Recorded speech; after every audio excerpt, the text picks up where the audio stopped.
Hi, this is Joseph Fink, creator of Welcome to Night Vale in Scotland, speaking to you from next to the loudest heating pipe I could find. I'll make this quick. Europe tour. London. What has gotten into you? You bought all the tickets to the third show there. That's more tickets than we've sold in any other city in the world. Wow, London. So, as a reward, and because it looks like there's still more of you who haven't gotten one yet, we've added a fourth London show on Sunday, November 9th. Tickets on sale right now. Tickets also still on sale in Dublin, Oslo, Copenhagen, Paris, Hamburg, Amsterdam, Cologne, Munich, and Berlin. Get those tickets, welcometonightvale.com, and click on shows, and we will see you very soon, Europe. Or, alternately, we'll see you now. Cecil, voice of Cecil, and Meg, the proverb lady, are performing at the Edinburgh Fringe Festival right now. They are in a production of Too Much Light Makes the Baby Go Blind. Go check that out for the next, 10 days or so. Recordings of our last two live shows are still for sale. Pay what you want on nightvale.bandcamp.com or on this program called iTunes for $1.99. That's 2 hours of new material with guests and live music. Get them now before you die at some point. On our store, Weird at Last poster and shirts, scout badges, if you see something, say nothing, flasks, and finally, Night Vale tank tops. Yes, you can actually order them now. Welcome to nightvale.com and click on store.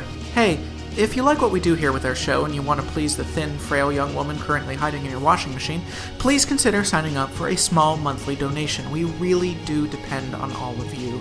Those who donate a little more get a special personal audio thank you from Cecil himself.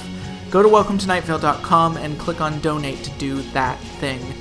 This has been Joseph Fink. It's rainy here in Scotland. How's the weather there? Good. Well, that's nice. Cool.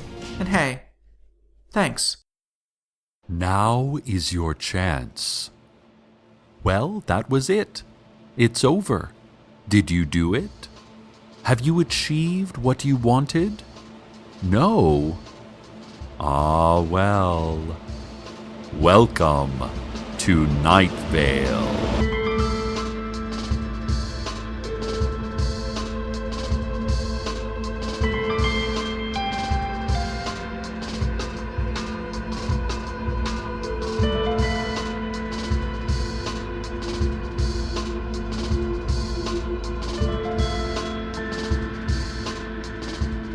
Former Mayor Pamela Winchell called an emergency press conference today to announce that she is enjoying her retirement immensely, and she could not be happier to no longer be mayor.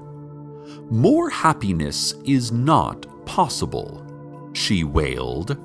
Happiness is a fool's daydream.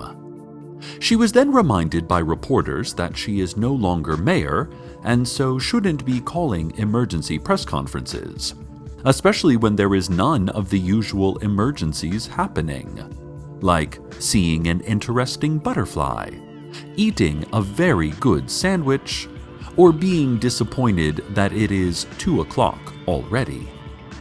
I sought a statement from current mayor Dana Cardinal, who is, of course, a former intern and dear friend of mine. I found her at the end of a dark hallway, draped with rotting black cloth and thick with cobwebs, where she was sitting on the mayoral throne and contemplating her hands. I thought it would be different than this, she said, but it's exactly what it is. I asked her specifically her thoughts on former Mayor Pamela Winchell continuing to call emergency press conferences. Oh, Mayor Dana said, and then again, oh, and then, she can do that if she wants. I'm too busy these days to do press conferences anyway. Tell you what. And then she did tell me what, which is that she is naming Pamela Winchell the official Night Vale Director of Emergency Press Conferences. When informed of this news, Pamela made a swiping, dismissive gesture with her hands, saying, I don't need her permission. I'll call them if I want. Anyway, I'm retired. She was crying. She smiled and she cried. "I'm retired," she continued, "but that's very, very nice of her. What a wonderful woman. I'm going to call an emergency press conference to let people know what a wonderful woman the new mayor is," she concluded. And now a word from our sponsors. Today's sponsor is the concept of itching. Listeners, are you looking for an action that will pass the time, but also is mildly irritating? Searching for a way to have your body express reaction to material it is allergic to? Want to express confusion in the most stereotypical manner possible? I am just thrilled to be here on behalf of itching. Itching has been with humans as long as there has been humans. Longer than that, even. Why, beings have been having to scratch themselves almost as long as they've been being. It can be fun. It mostly won't be. But if it's your thing, or if it's in a spot that's easy to reach, then it can sort of be fun. I'm not saying it will definitely be fun. It probably won't be. The concept of itching. For a free sample, just think about it. Oh, there you go. See, you're experiencing it right now. This has been a word from our sponsors. Pamela Winchell called an emergency press conference to announce that while she thanks the current mayor for her generous offer, after some thought and discussion with a couple of helpful advisors, she simply is too busy being retired to accept. "I'm just too busy fishing," she said, wildly waving a fishing rod around, slapping it on her podium, and narrowly avoiding catching several reporters with the absurdly oversized hook as they ducked and scrambled out of reach. "See?" she continued. "I'm fishing right now. This is what fishing looks like. I'm pretty sure," she continued, cracking the thick leather fishing line like in that popular and heartwarming series of adventure movies about a wisecracking archaeologist who comically destroys countless important artifacts under the hilarious misapprehension that they belong in his museum rather than in the religious sites of the cultures that made them. As the reporters ran from her dangerous, flailing fishing line, she shouted, "This concludes my emergency press conference about my complete retirement from emergency press conferences. Please assemble again in 3 hours for an emergency press conference that will update you on my retirement status." She then took hold of a rope, dangling from the hastily painted blue backdrop that we all assume is the sky, and was lifted up through a door, shaking the flimsy particle board known as the sky as she went. In other news, Strexcorp Synernists Inc., a company which until recently had something of an outsized effect on our town, is now under the control of beings who call themselves angels, and who do not legally exist. The existence of the company itself is therefore something of a moral/ethical question, the kind that philosophers consider in their secret black market philosophy meetings.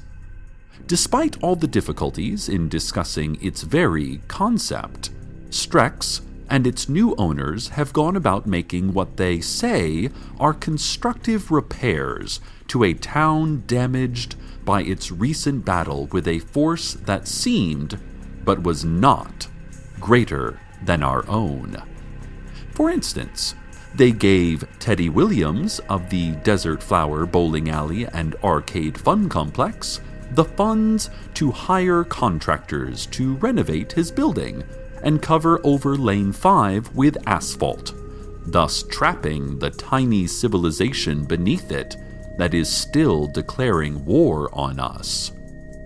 A so-called angel said in a statement, "I have donated a coffee table made of human bones to charity, and will use the money I save on taxes to invest in the Desert Flower Bowling Alley and Arcade Fun Complex, because angels, if we were real, would certainly love to bowl." Or whatever, the creature added. Meanwhile, I've been getting regular calls and Snapchats from Carlos. You know, my hero scientist boyfriend. From the desert otherworld he is very temporarily trapped in. He'll be back super soon. He says that he found a cactus. Only it's not a cactus, only it is. He says it's difficult to explain and that he really wants to explain it.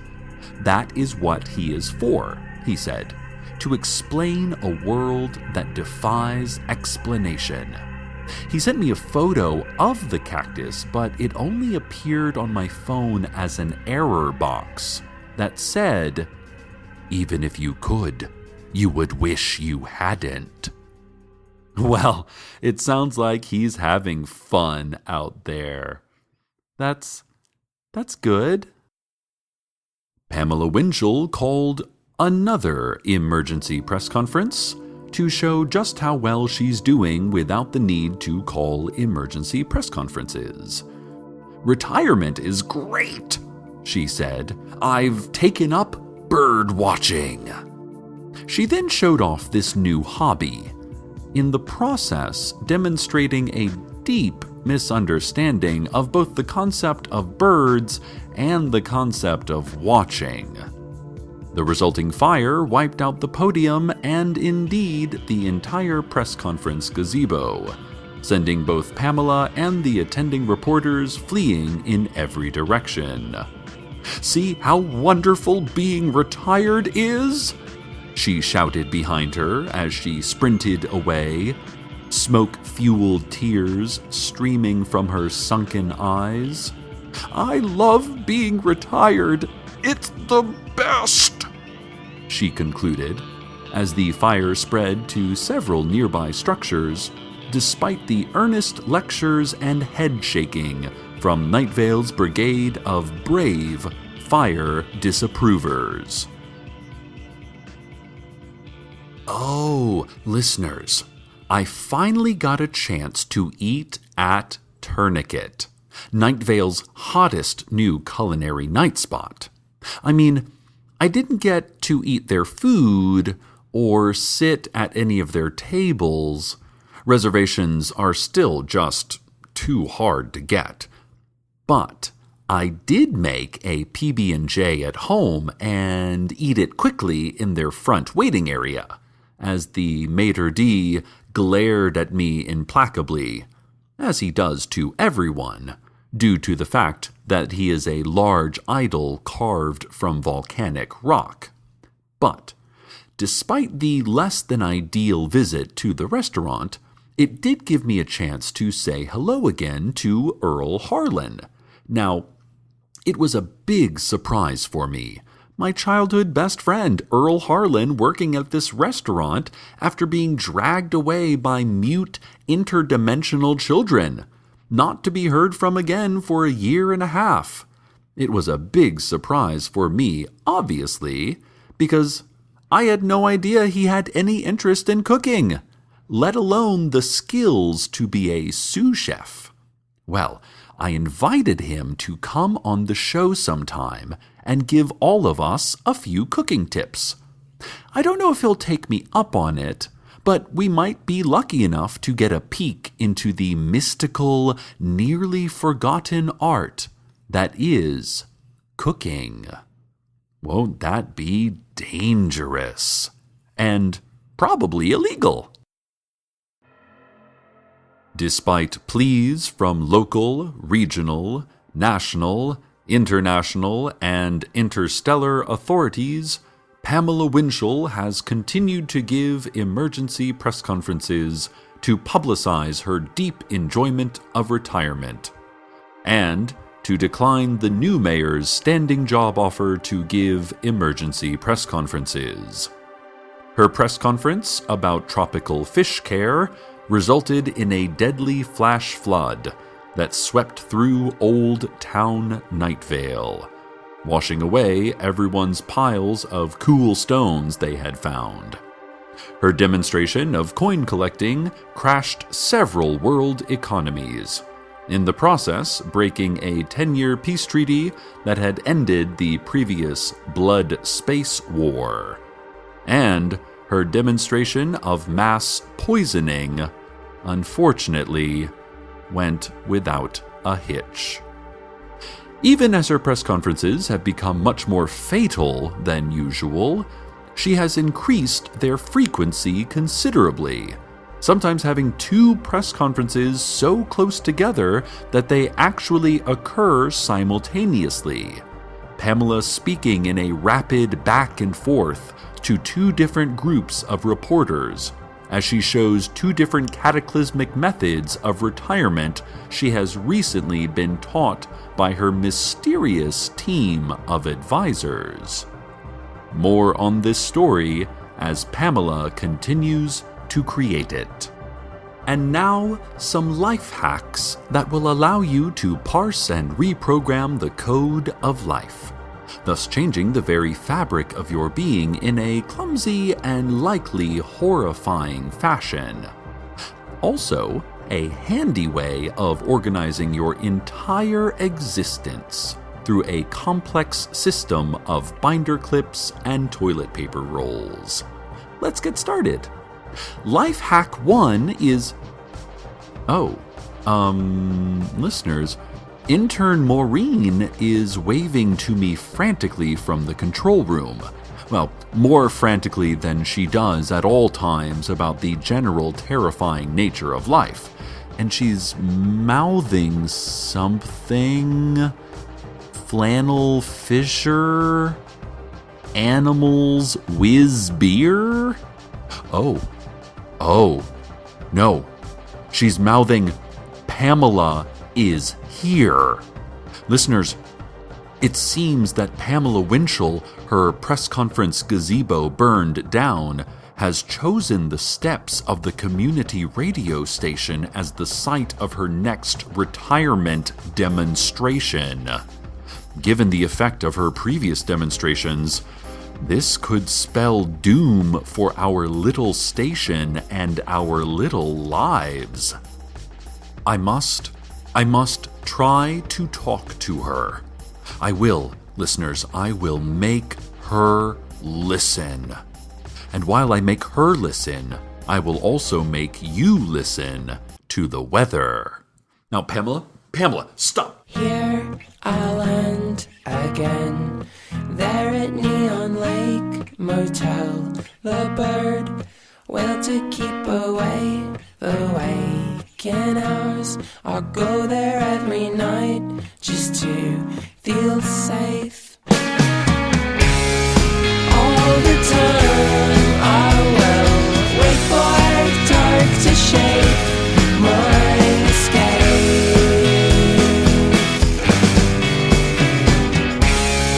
Getting by, who knew we could fly this low without a strain.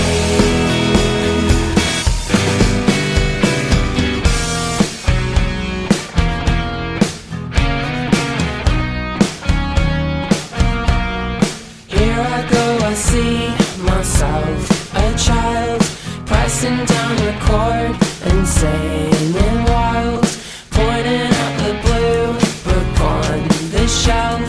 I hold him and I tell him he was right. All the time I will wait for dark to shape my escape.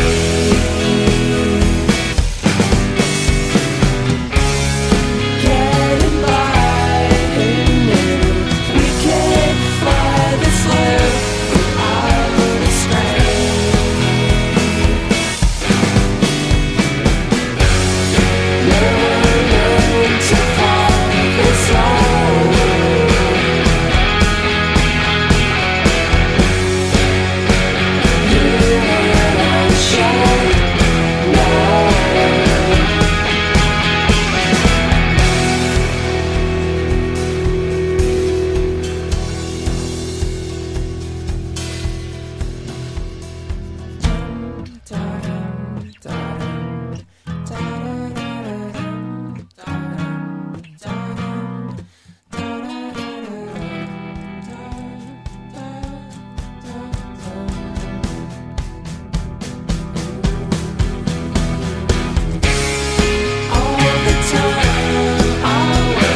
Well, we have returned, as we always do, all of us. Unless we don't, as we sometimes don't, all of us. Many people who have had Night Vale Community Radio mean something in their lives rushed to the front steps of the building to save this vital part of our little town. The crowd held most of the population of our beloved burg. In this modern age of media, there is, of course, no medium so close to the common heart as community radio. Leading the crowd was Mayor Dana, who pressed Ms. Winchell further to accept her offer of the official position. But Pamela was unswayed. She, in fact, was standing rigidly, her eyes rolled to the whites, her fingers splayed, booming, "Retirement, retirement," in a voice that was not her own. A great wind gusted up from around her body, whirling through the crowd and sweeping intern Maureen away into the distance. To the family and friends of intern Maureen, etc. Anyway, "Pamela," we cried, unified under threat, just as we are often at odds through peace. "Pamela, do not retire. We need you," we cried. "Specifically, we need you to stop demonstrating your retirement. Stop doing that right away," we said in unison and in fear. But Pamela would not hear us. We had given up all hope and were casting about for other things to give up. Dreams, aspirations, and then, digging further, anticipated muscle pains, pre-grief for loss that hadn't happened yet, post-grief for losses long ago, and further still until we were ready to give up that shifting, shivery spark that is our human heart itself. But then... Well, I don't remember what happened next. There seems to be just a gap in my memory, much longer and deeper than the usual gaps that we all develop in our memories to protect us from forbidden information we might have heard or hooded figures we might have accidentally brushed against in the dark of our rooms just before we turn on the lights. But fortunately, being a reporter, I had my little reporter's book of big boy note-taking, just like I've had since I was 5 years old, and the prophecies were first revealed that I was destined to be the voice of our little community. I always make notes in this book, even if I'm not aware of it. See, just now I wrote down, "Said always makes notes in this book, even if I'm not aware of it." Wow, very accurate, and I'm not even holding a pen. Anyway, I can just consult my notes and see how this situation was solved. Okay. It appears here that a man in a tan jacket holding a deerskin suitcase approached Pamela's podium. "Fear not," he said, perhaps a tad melodramatically. "I can relate to what she's going through," he continued. "I think I can talk her through this." "You look very familiar," we all shouted back, still in unison. "But I don't believe we've ever met you before. Who are you?" But the man in the tan jacket was already skittering, spider-like, up to Pamela and whispering into her ear. No one could hear what he said, according to my notes, but Pamela seemed to immediately respond to his voice, stopping the mass destruction of her retirement activities and listening intently, occasionally nodding and saying, Uh-huh. Uh-huh. Uh-huh. And then, miracle of miracles, she stepped away from the podium. "Mayor Cardinal," she said, "I would be happy to accept the role of Director of Emergency Press Conferences. Thank you, and I am no longer retired." She then asked everyone to meet her tomorrow at 7 a.m. sharp in the newly rebuilt press conference gazebo for her first official emergency press conference in that role. As for the mysterious man, he of the tan jacket and deerskin suitcase, he turned to the audience and started a lecture about the place he is from, frequently naming it and even pointing to it on a map. But anytime the name of the place should appear in my notes, the writing has been violently scratched out to the point of tearing through the paper, and then just blank pages, until a few minutes ago when my notes resume. So that's what happened, or at least according to my notes. It's entirely possible that during that memory gap, I decided to use my notebook to try out a first foray into realistic fiction, and that something else entirely happened. Who knows which fictional version of the fictional past is true? And so, listeners, now that we are safe, let us take a moment of deep sympathy for Pamela Winchell. One of the great fears, among a life of great fears, perhaps the last great fear, is the fear of being no longer useful. We find a role in life, and we do that role to the best of our ability for as long as that ability is there. But all of us, even me, dear listeners, will someday hit a point where we no longer are able to do that thing that we define ourselves by doing. And more than the fear of injury, more than the fear of death, this is the fear that looms: the loss of self. The self that is the self we imagined we were our whole lives. But we were never that self. Not really. We were only a series of selves, living one role and then leaving it for another, and all the time convincing ourselves that there was no change, that we were always the same person, living the same life. One arc to a finish, not the stutter-stop improvisation that is our actual lives. Worry less about the person you once were, or the person you dream you someday will be. Worry about the person you are now. Or don't even worry. Just be that person. Be the best version of that person you can be.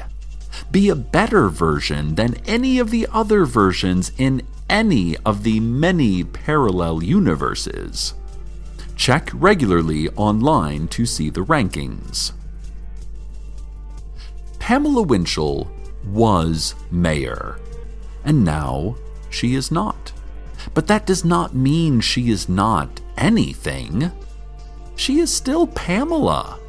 She is still a human being. And now she is also the director of emergency press conferences. We look forward to the Pamela that is, and whatever Pamela will come after. Stay tuned next for a world so possible that its very possibility feels constricting. And of course, good night, Night Vale. Good night.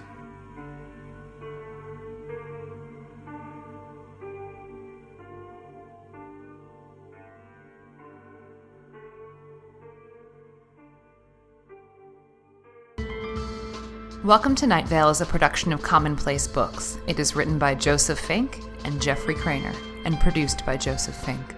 The voice of Night Vale is Cecil Baldwin. Original music by Disparition. All of it can be found at disparition.info or at disparition.bandcamp.com. This episode's weather is Here I Land by Nicholas Stevenson. Find out more at nicholasstevenson.co.uk. Comments, questions, email us at nightvale@commonplacebooks.com or follow us on Twitter at Night Vale Radio. Check out welcometonightvale.com for more information on this show, as well as all sorts of cool Night Vale stuff you can own. And while you're there, consider clicking the donate link. That'd be cool of you. Today's proverb. Most people think pit bulls are dangerous dogs, but biologically speaking, most pit bulls are just 3 Shih Tzus wearing a trench coat.